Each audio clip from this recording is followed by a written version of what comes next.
National Guard are bait. They were always supposed to be bait. At least, according to this administration, which is why I think this DC shooting should be a moment of very serious reckoning with that fact for members of the National Guard, as well as, by the way, members of ICE, law enforcement agencies, the armed forces. You are tools of provocation. We talk a lot about how this administration is very clearly trying to provoke unrest and the harm that comes to those who are targeted.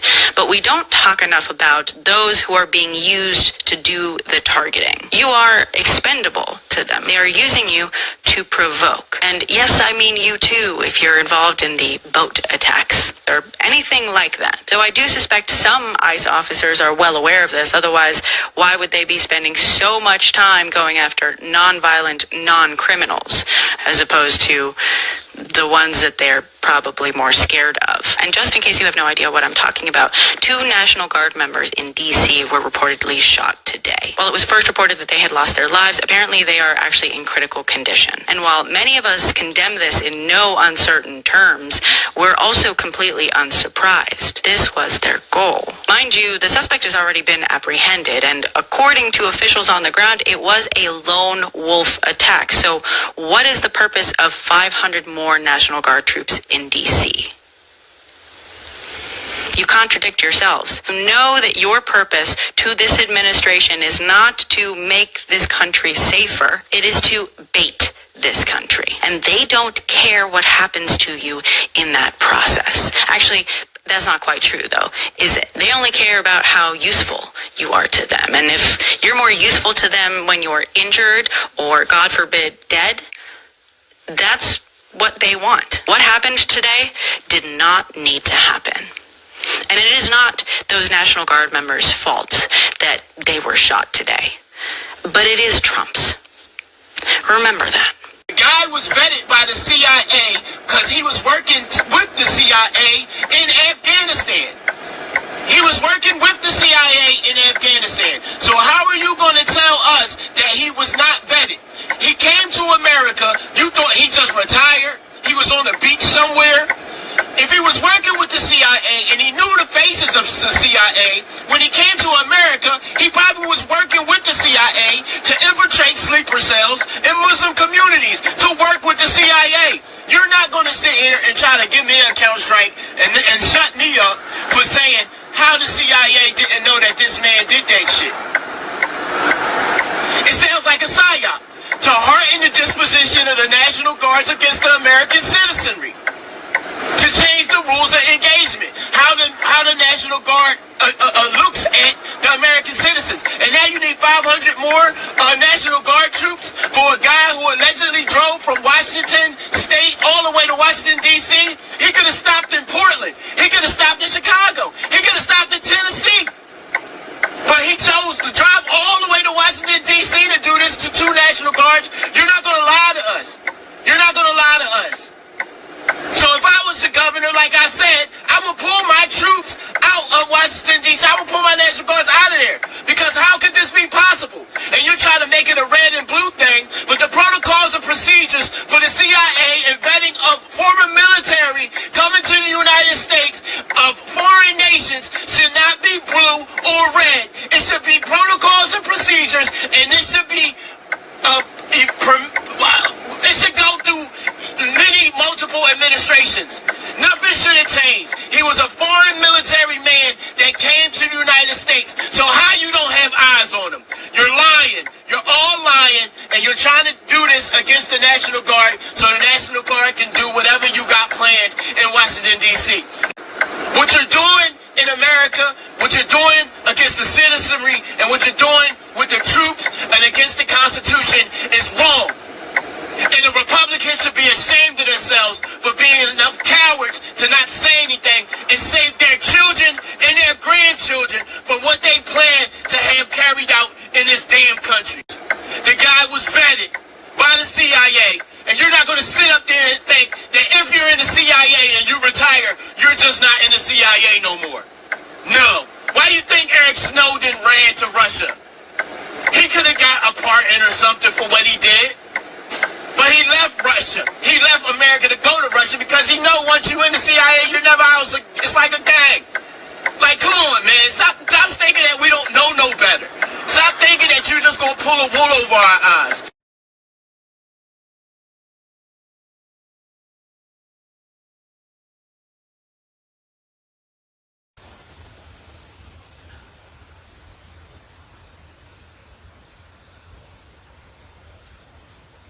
Why do you blame the Biden administration? Because they let him in. Are you stupid? Are you a stupid person? Because they came on a plane along with thousands of other people that shouldn't be here, and you're just asking questions because you're a stupid person. Why do you blame the Biden administration? Because they let him in. Are you stupid? Are you a stupid person? Because they came on a plane along with thousands of other people that shouldn't be here, and you're just asking questions because you're a stupid person.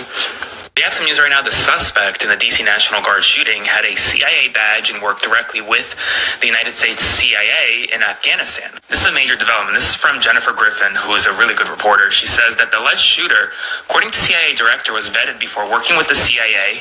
He was with the CIA task force in Kandahar in Afghanistan during the Afghan withdrawal. He was vetted in 2021 when he came into the United States of America, and there were no ties to terrorism. She then confirmed that he applied for asylum in 2024 and was approved for asylum under the Trump administration in April of this year. There's so much rhetoric online right now that this is President Biden's fault, this is the fault of Democrats, but this is someone who had a CIA badge, worked directly with the CIA, was very trusted, vetted multiple times, and was approved for asylum by this administration. So it's important, before you start blaming one party or the other, just get your facts straight. You plan to attend Sarah's funeral? I haven't thought about it yet, but it certainly is something I could conceive of. I love West Virginia. You know, I won West Virginia by one of the biggest margins of any president anywhere. And it's, you know, these are great people. I love the people of West Virginia. I love the people of our country.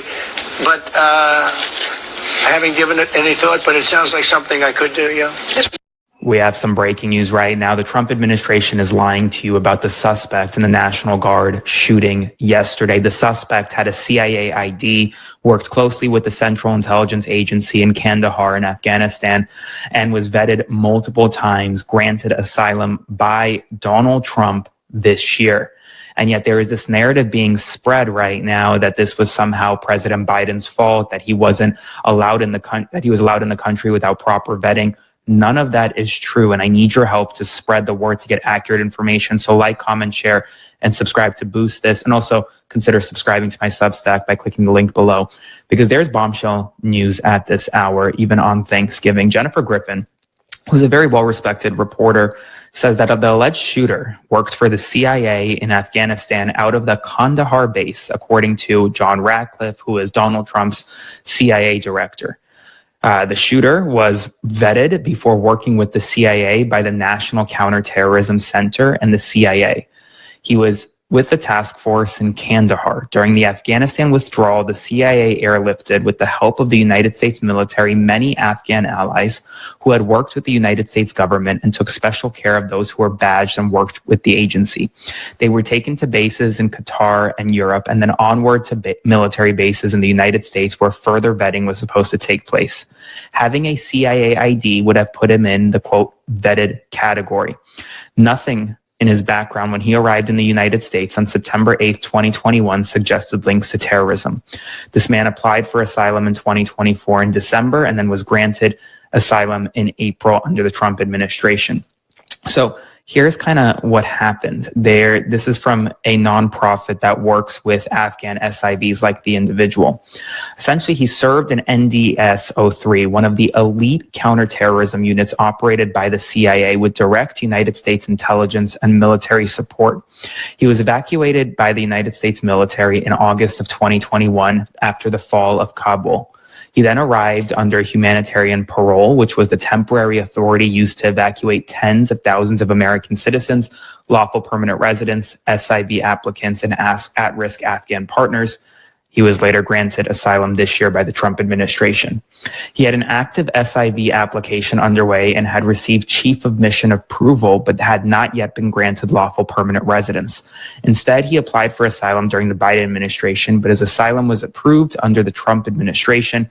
Both his chief of mission application and his asylum application required review and vetting by the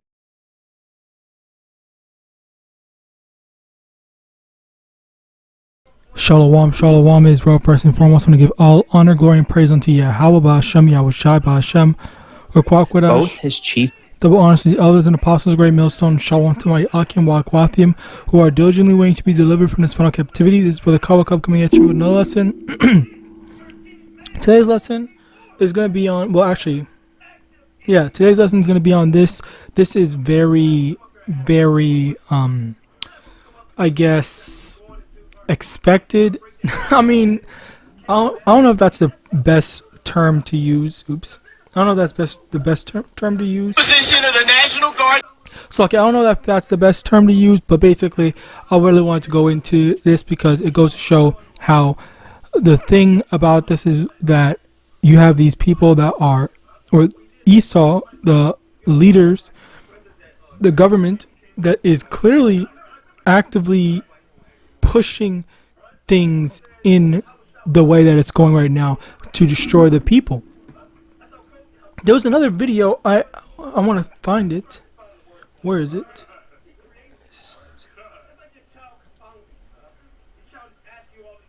There was oh yeah, hold on. These never appears in any law, anyone Holocaust. Now, I want to say states of over time. Let's continue this video. National Guard members were shot. You know what? I'll save this for later. I'll make a completely different lesson. I think that is a different lesson altogether. But yeah, it's not looking pretty right now. It's not looking good. I have to kind of I kind of think it's best to just, space things out. But basically, the thing here is how they are lying. They're getting caught lying. I think that's a better way to say it. Where what's going on here is this dude said that the person that shot the National Guard was someone that was approved by Biden, but apparently that's not the case. It was he came in and he was still under review, and then when DJT got into the presidency, he actually accepted him during the process. So he lied. All right, he always trying to do that freaking, what's it called?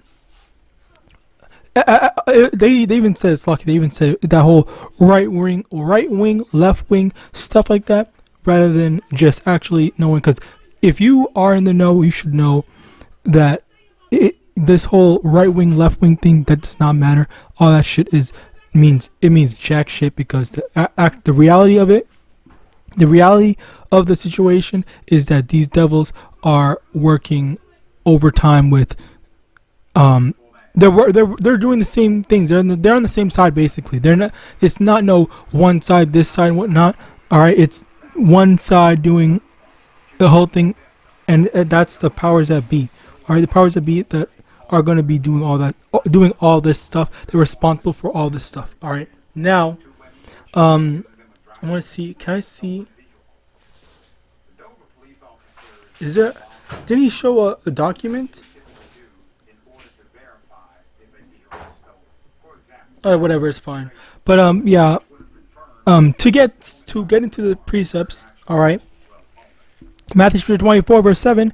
For a nation shall rise against nation, and kingdom against kingdom, and there shall be famines and pestilence and earthquakes in diverse places. Basically, one of the main things here is nation shall rise against nation. Basically, a nation of people are going to rise against another nation of people, and that's what we're seeing right now. Where it's not right now. It's lucky. Let me correct myself. We're going to be seeing, because you've seen ICE has been getting more bolder and more or deliberate when it comes to, oh well, we're gonna go after those so-called black people, we're gonna go after these people, we're gonna go after that, rather than actually going after the so-called criminals. And even this lady said that they're not going after the actual, hold on, not this. Even this lady said they're not even going after the criminals. They're going after the people that they are not afraid of and that won't fight back. And that this is a very, big issue. This is a very big problem where they're trying to destroy the people. They're trying to destroy they're trying to destroy us. They're trying to, send. Oh, actually, let's get that. All right, where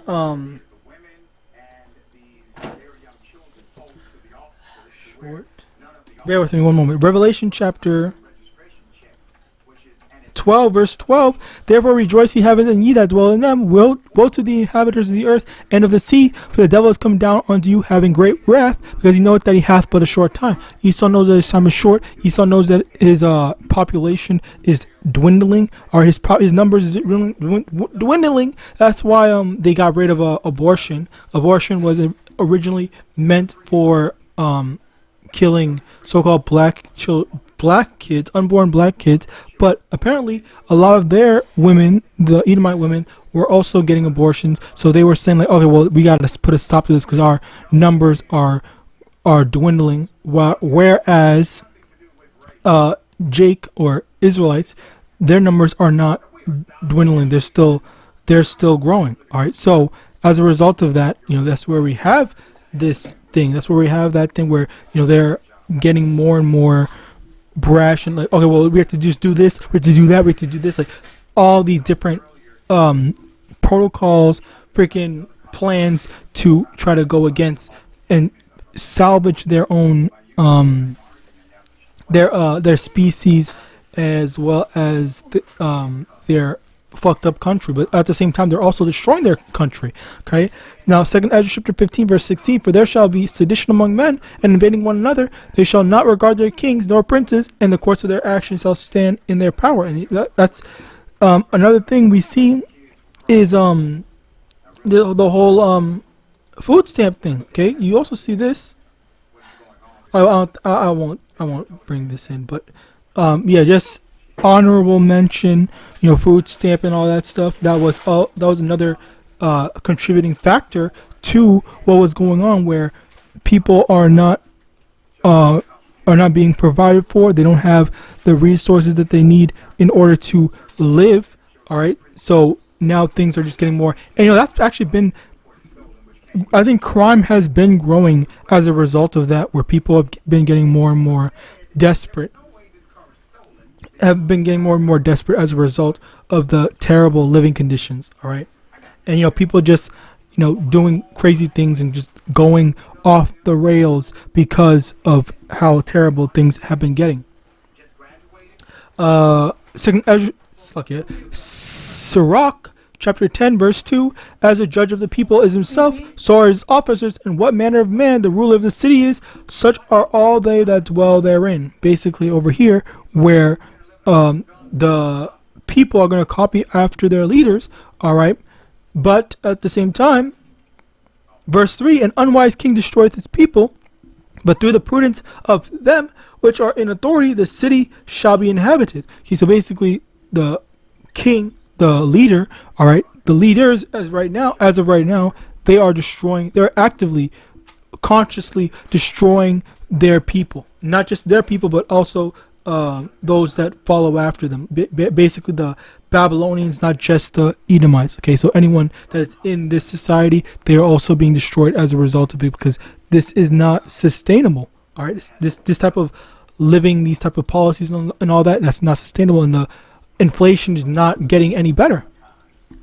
Hosea chapter 4 verse 6, my people are destroyed for lack of knowledge, because thou hast rejected knowledge, I will also reject thee, that thou shalt be no priest to me, seeing thou hast forgotten the law of thy power, I will also forget thy children. And that's the thing where our people, primarily our people, but yes, other people as well, it's very applicable. People in general are oftentimes destroyed because they don't know what they're dealing with. They don't understand like what's going on, how to handle certain things. All right, so as a result of that, this is where we have this. All right, Isaiah chapter 30 verse 12, wherefore thus saith the Holy One of Israel, because he despises his word and trusts in oppression and perverseness and stay thereon. Verse 13, therefore the iniquity shall be to you as a breach ready to fall, swelling out in a high wall, whose breaking cometh suddenly and instant. Okay, so basically, fuck you. So basically here, because people trust in oppression, trust in perverseness, trust in wickedness, then that's when, okay, well, you're going to have all this quote unquote stability, which is not actually stability, but all this gonna fall out from under you. Like, you're gonna have the rug pulled over you, you're gonna fall, it's gonna break, it's gonna come crumbling down. All right, because it's not, again, as I said before, it's not sustainable. It's not the right way to live. It's not the right way to do things. But Esau doesn't care, because he's only worried about destroying himself and his people. Proverbs 29 verse 2: when the righteous are in authority, the people rejoice, but when the wicked beareth rule, the people mourn. Okay, so over here, this is another thing where, if the people were righteous, the people would, if the leaders were righteous, the people would be happy. But because we see the leaders are evil and wicked, especially given that freaking dude disrespecting the reporter who's just doing her job, all right, which honestly, I don't personally care about her, but it's like, he's literally calling her stupid for pointing out something that was objectively a fact. All right, he's getting mad. You're saying, are you stupid? Are you stupid? When, like, okay, well, how am I stupid when this is literally the objective fact? All right, and it's funny that he's doing that, because he's always been doing that. By the way, Job chapter 9 verse 24: the earth is given into the hand of the wicked. He covered the face of the judges thereof. If not, where and who is he? And this goes to show that the wicked are in rule right now. Okay, it's amazing that people say otherwise. But with that, I pray this lesson was edifying. I want to give all honor, glory, and praise unto YAHAWAH, YAHAWASHI, YAHAWASHI, double honors to the elders and apostles, great son of God, Shalom.